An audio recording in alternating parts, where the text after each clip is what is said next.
और जितने exit poll थे उसमें सबसे ज्यादा एग्जिट पोल जो फेल हुआ वो छत्तीसगढ़ में हो गया। सारे चौंकाने वाले आंकड़े आ गए और किसी ने कल्पना नहीं की थी कि छत्तीसगढ़ में ज्यादातर एग्जिट पोल ने यह कहा था कि कांग्रेस की सरकार बन रही है, लेकिन मामला उलट गया, भारतीय जनता पार्टी की सरकार बन गई। मध्य प्रदेश के बारे में तो एग्जिट पोल का आकलन था कि मध्य प्रदेश में बीजेपी की सरकार बन रही है। राजस्थान में जो एग्जिट पोल के आंकड़े थे उसमें कोई कह रहा था कि कांग्रेस बाजी मार ले जाएगी, कोई कह रहा था कि बीजेपी फाइट में बनी हुई है। यहां भी मामला उलट गया। राजस्थान में भारतीय जनता पार्टी की सरकार बनती हुई दिखाई पड़ रही है। सुबह से राठौर साहब वहां पर हनुमान चालीसा का जाप कर रहे हैं। कल मैं उनका इंटरव्यू देख रहा था, युवा नेता हैं, वो कह रहे थे बजरंगबली की कृपा होगी और आदरणीय मोदी जी का वर्चस्व कायम है राजनीति के आसमान पे और हमारी पार्टी सरकार बनाने जा रही है। गहलोत के कुशासन का भंडा फोड़ हो जाएगा 3 दिसंबर को, और ऐसा प्रतीत भी हो रहा है। अभी तक अभी भी पूर्ण नतीजे आने बाकी हैं रुझान में, लेकिन 12 बजे के बाद, इसलिए हम लोगों ने यह तय किया था कि 12 बजे के बाद ही हम आपके सामने आएंगे और 12 बजे के बाद स्थिति बिल्कुल स्पष्ट दिख रही है। मिजोरम के आंकड़े तो नहीं हो रहे हैं, हमारे जो स्क्रीन पे ये टेलीविजन चैनल्स के सारे जो आप भी अपने घर में देख रहे होंगे, लेकिन अगर आप एक ही जगह चुनाव नतीजों पर विश्लेषण देखना चाहते हैं तो सारे टेलीविजन चैनल्स की रिपोर्ट हम आपको दिखा रहे हैं। मध्य प्रदेश में 139 बीजेपी है, कांग्रेस 90 है, अदर्स को 1 मिल रहा है। ये टीवी 9 भारतवर्ष की स्क्रीन हम दिखा रहे हैं और ये रिपब्लिक टेलीविजन का है, उसमें भारतीय जनता पार्टी के 157, कांग्रेस को 70, अदर्स को 3 मिल रहा है। ये हम मध्य प्रदेश की बात कर रहे हैं। और आज तक का जो टेलीविजन स्क्रीन है वो दिखा रहा है बीजेपी 158 और छत्तीसगढ़ में बीजेपी 55, और जो दूसरा न्यूज 18 का है उसमें ये अलग अलग अभी आकलन कर रहे हैं। ये जो 3 टेलीविजन चैनल्स की स्क्रीन हमने आपको दिखाए, जिसमें मध्य प्रदेश में बीजेपी 150 के ऊपर है। राजस्थान में ये जो आपको हम दिखा रहे हैं आर भारत की, उसमें 113 सीट पर भारतीय जनता पार्टी आगे है, कांग्रेस 71 पर और अदर्स 15 पर। अभी एक जानकारी मिली है कि कांग्रेस के पर्यवेक्षक जो हैं उसमें मुकुल वासनिक भी हैं, वो फटाफट जयपुर पहुंच गए हैं। उनको अभी भी लग रहा है कि जो उन्होंने रिजॉर्ट बुक किए हुए हैं वहां शायद उनको जीते हुए एमएलए को ले जाने की आवश्यकता पड़े। ऐसा लग भी रहा है क्योंकि 15 आदर्श जीत रहे हैं राजस्थान में। ऐसी स्थिति में क्या होगा? अब हमारे साथ स्टूडियो में 2 वरिष्ठ पत्रकार शक्तिशरण सिंह और सिद्धार्थ तिवारी दोनों मौजूद हैं और साथ ही साथ हमारे साथ जुड़ रहे हैं देश के जाने माने सिफोलॉजिस्ट अजीत झा।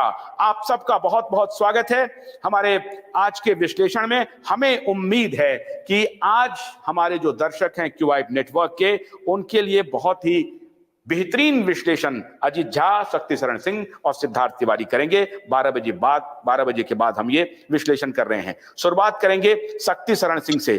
क्या 2024 का चुनाव का ट्रेलर आ गया? नरेंद्र मोदी जी फार फार अहेड दिख रहे हैं। शक्ति जी। नहीं, सेमीफाइनल तो माना ही जा रहा था। लोकसभा चुनाव से पहले का सेमीफाइनल था ये 5 राज्यों में जो विधानसभा चुनाव हो रहे हैं, और जो रुझान अभी तक आए हैं 4 घंटे के जो रुझान है 8 से सुबह 8 बजे से लेकर 12 बजे तक के बीच में, उसमें निश्चित तौर पर यह कहा जा सकता है कि बीजेपी को एज नहीं, मार्जिन से जीत रही है। काफी लंबे संख्या से वो जीत दर्ज कर। ऐसी कल्पना तो थी नहीं कि 155 सीट आ जाएगा मध्य प्रदेश में। मध्य प्रदेश में जहाँ पे 165, 143 और उसके बाद ये तीसरी दफा है जब 150 का आंकड़ा प्राप्त।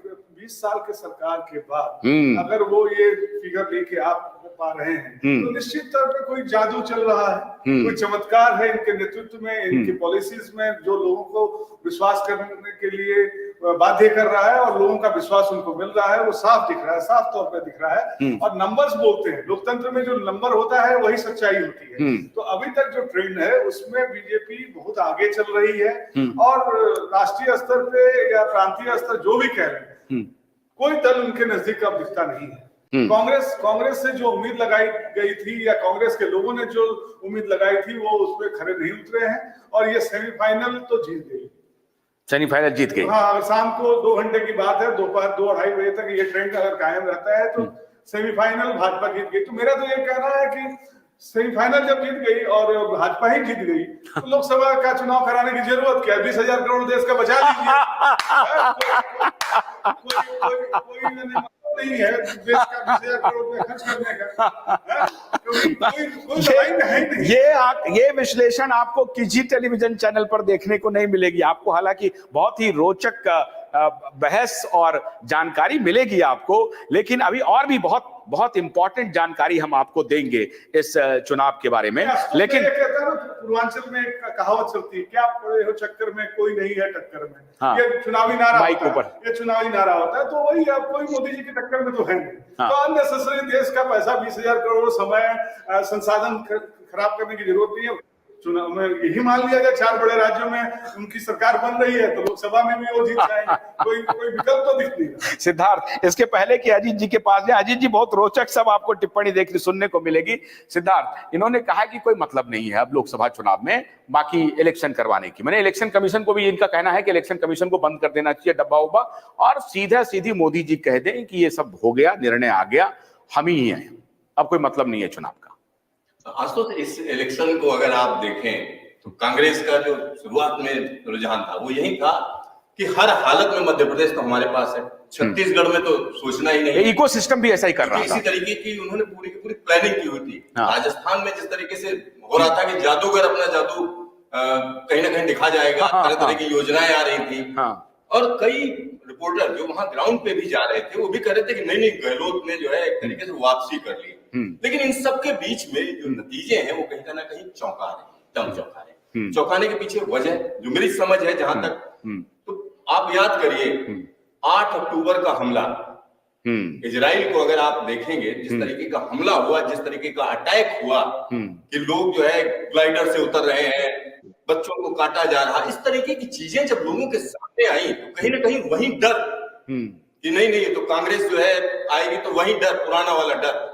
अच्छा, वो पोलराइजेशन हो गया, वो कहीं ना कहीं लोगों के दिमाग में जो होता है ना कि कुछ चीजें जो है आपको कहीं ना कहीं नहीं, लेकिन ये अगर दिमाग में रहता तो तेलंगाना में इस तरह के नतीजे नहीं आते। अजीत जी तेलंगाना का मैं बताता हूँ, तेलंगाना के लिए ये डर अगर होता तो तेलंगाना में ये नतीजे नहीं आते। जहां पर एक चीज समझिए आशुतोष, होता क्या है कि इस बार अभी उसके जो रिजल्ट्स हैं उसमें कितने लोगों को क्या क्या वोट कहां गया, वोट पैटर्न अभी आएगा। तो अगर तेलंगाना की हम बात करते हैं तो तकरीबन 45 सीटें तेलंगाना में ऐसी हैं जहां पर मुस्लिम्स डिसाइड करते हैं। मुस्लिम वोट डिसिसिव है, मतलब डिसीजन लेता है कि वो जिस डायरेक्शन में जाएगा। और राजस्थान की भी अगर हम देखें तो कई सीटें ऐसी हैं जो पूरी तरीके से जहां पर मुस्लिम वोट अब किधर गया वो बताएगा कि डायरेक्शन क्या रही। लेकिन 8 अक्टूबर की बात कर लीजिए, उसके बाद एक और घटना याद करिए आप जो यूपी में हुआ था। यूपी में क्या हुआ, एक बीटेक छात्र उसने जो है एक ड्राइवर को मार दिया। वो बिल्कुल राजस्थान इलेक्शन से पहले हुआ और वो जगह जगह सोशल मीडिया पे चलाया गया, बेचा गया। और राजस्थान में उसी तरीके की घटना एक और हो चुकी थी। तो आप ये कह रहे हैं ये हिंदू मुस्लिम पोलराइजेशन है? ये जो नतीजे हैं नहीं, एक फैक्टर नहीं है। आप कह रहे हैं कि हमास का अटैक, आप कह रहे हैं हमास